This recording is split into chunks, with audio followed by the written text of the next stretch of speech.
Baik, selamat pagi, siang, sore, malam. Prof. Denny selaku dosen pengampu mata kuliah Coastal and Marine Multi Hazard. Di sini saya Ahmad Rifai dengan NIM 260501221212 dari kelas Coastal B akan mempresentasikan eh, salah satu video tentang Coastal and Marine Multi Hazard atau bencana pesisir multi, di mana di sini saya langsung mengambilkan studi kasus yaitu tentang konsep penanganan wilayah pesisir. Nah, untuk lokasi yang saya ambil adalah itu adalah di daerah di pantai Delta Muara Sungai Sadang, Kelurahan Babaninanga, Kecamatan Duampanua, Kabupaten Pindrang, Sulawesi Selatan.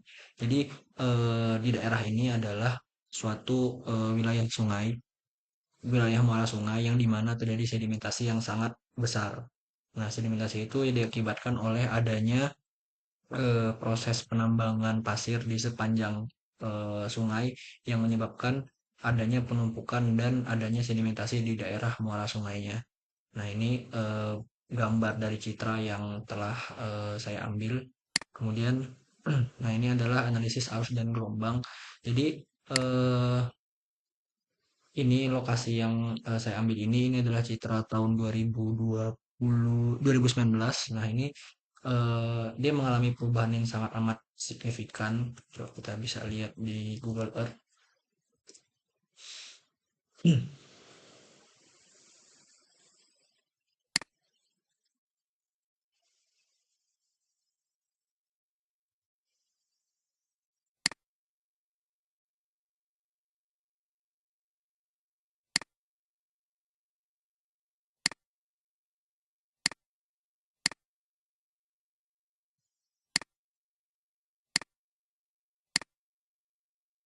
Baik, selanjutnya. Nah, ini adalah coba kita akan mundur ke tahun 2019.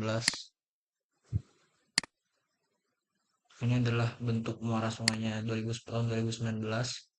Terlihat muaranya sebesar ini. Kemudian pada tahun 2021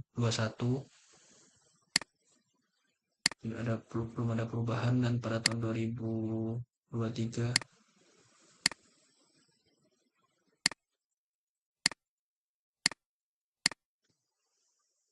dan pada tahun 2025. Nah, terlihat di 2025 ini terdapat penumpukan sedimen di muara, dan ini adalah suatu permasalahan yang lama-kelamaan akan menyebabkan penutupan pada muara, dan itu adalah suatu bencana pesisir yang seharusnya ditangani atau diselesaikan permasalahannya. Nah, kemudian selanjutnya adalah ini analisis untuk arus dan gelombang. Jadi bisa dilihat ini adalah analisis gelombang. Jadi gelombangnya itu dominan mengarah ke arah pesisirnya, ke arah ini arah timur dan ke arah barat, bolak-balik. Dan juga adalah ini diagram angin, anginnya dominan ke arah selatan atau tenggara agak geser dikit. Nah, kedua hal ini menyebabkan yang tadinya muaranya terbuka ke arah sini, jadi dia akan menutup ke arah bawah, dan ini lama kelamaan memungkinkan muara ini akan mengalami penutupan atau pendangkalan. Nah, selanjutnya adalah ini adalah permasalahan yang ada di pesisir tersebut. Nah, ini saya analisis sendiri. Nah, jadi permasalahan yang muncul adalah adanya abrasi pantai, kemudian adanya perubahan garis pantai yang tadinya eh, tidak menutupi muara menjadi menutupi muara, kemudian sedimentasi di muara sungai.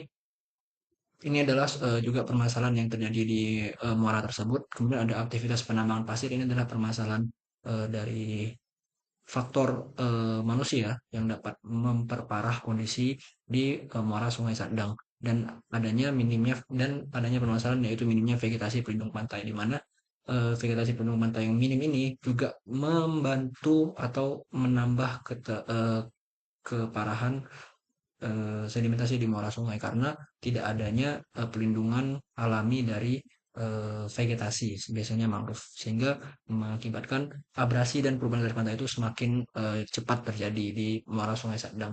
Nah, nah ini untuk citra satelitnya yang tadi, yang awalnya terbuka sampai dia beloknya 2024. Oh, ternyata ini lebih analisisnya untuk citra satelit tahun ke tahun.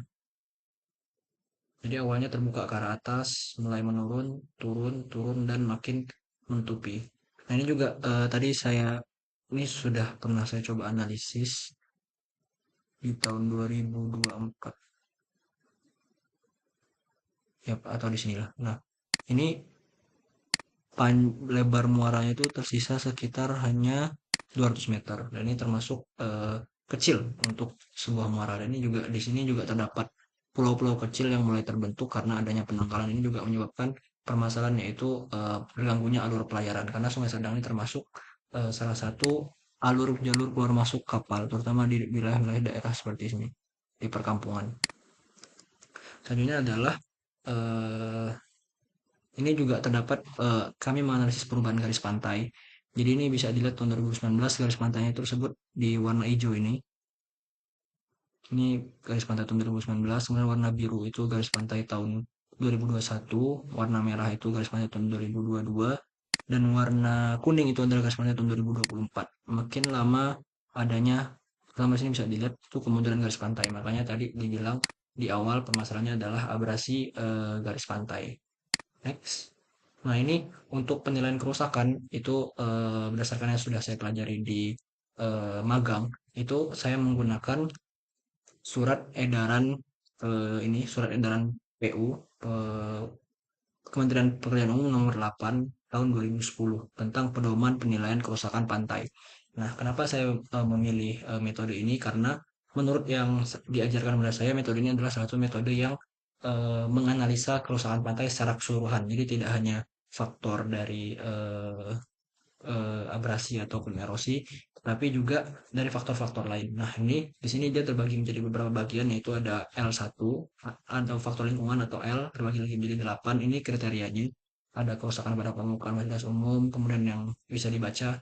Nah, ada erosi dan abrasi itu ada terbagi menjadi dua, itu perubahan garis pantai dan gerusan dan kerusakan bangunan.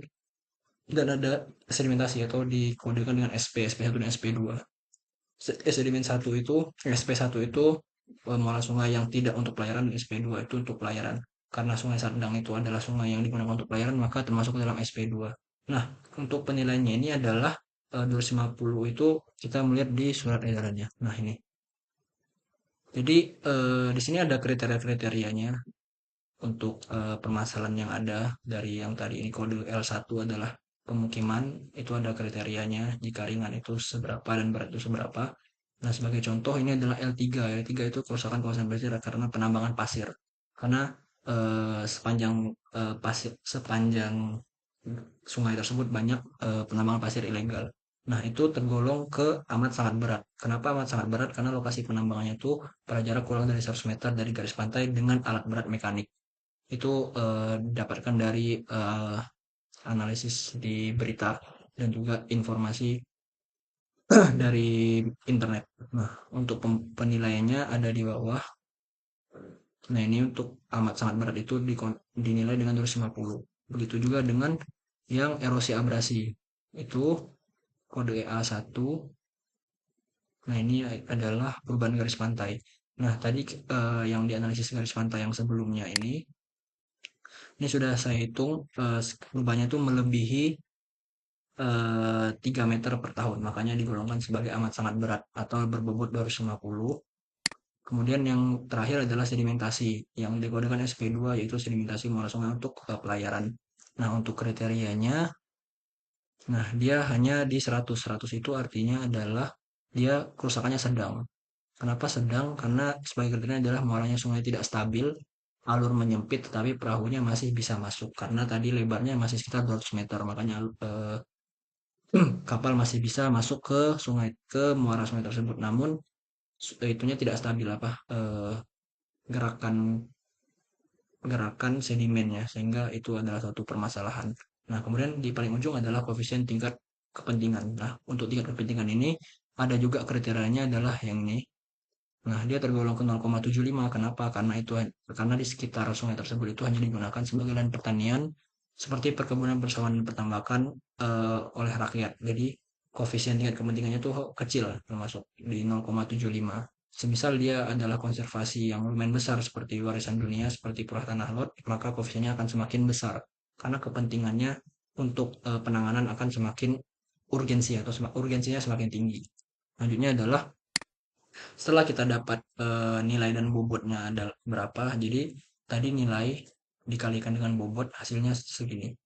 Nah, dari nilai-nilai segini, dari nilai yang kita dapatkan dari jumlah ini, maka akan dikategorikan lagi menjadi prioritas, di mana prioritas yang didapat dari nilai 187,5 adalah prioritas C atau diutamakan. Sehingga permasalahan yang muncul dari analisis permasalahan tadi adalah permasalahan yang seharusnya sudah mulai di analisis permasalahannya dan dicari bagaimana cara mengatasi permasalahan di wilayah pesisir Sulawesi Selatan, terutama di muara Sungai Sadang.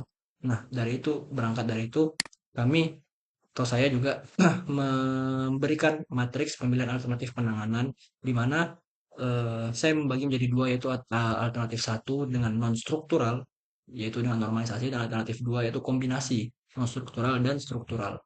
Nah, kita melihat juga pertimbangan konstruksinya. Untuk yang pertama, alternatif normalisasi. Untuk yang pertama, berdasarkan ketersediaan material, itu tidak membutuhkan material karena yang digunakan adalah normalisasi yang dilakukan dengan pengerukan sedimen di muara sungai tersebut, sehingga yang tadinya sedimen menutup muara menjadi dibuang atau dinormalisasi, dikeruk. Selain itu, proses normalisasi harus mempertimbangkan kedalaman dan lebar pengerukan agar sesuai dengan kebutuhan alur pelayaran kapal. Nah, alternatif yang kedua adalah kombinasi, yaitu struktural dan non-struktural. Nah, untuk ketersediaan materialnya, karena itu adalah ditutup oleh sedimen, maka sedimen tersebut bisa kita gunakan sebagai geobag atau bisa dibuat pagar. Itu pemecah gelombang ambang rendah. Nah, kemudian yang kedua adalah kemudahan pelaksanaan. Yang pertama, proses normalisasi itu memerlukan peralatan untuk pengerukan serta harus memperhatikan metode yang digunakan dengan mempertimbangkan dimensi pengerukan. Yang kedua adalah selain menggunakan geobag juga kita harus mulai untuk mencoba penanaman mangrove di sepanjang arah selatan muara Sungai Sandang tersebut hingga pesisir pantai, disertakan pembangunan pagar pelindung untuk mangrove menggunakan geobag. Nah, mungkin untuk video coastal and marine multi hazard dari saya cukup sekian. Terima kasih yang sudah mendengarkan. Kurang lebihnya saya mohon maaf. Assalamualaikum warahmatullahi wabarakatuh. Selamat pagi, siang, sore, dan malam.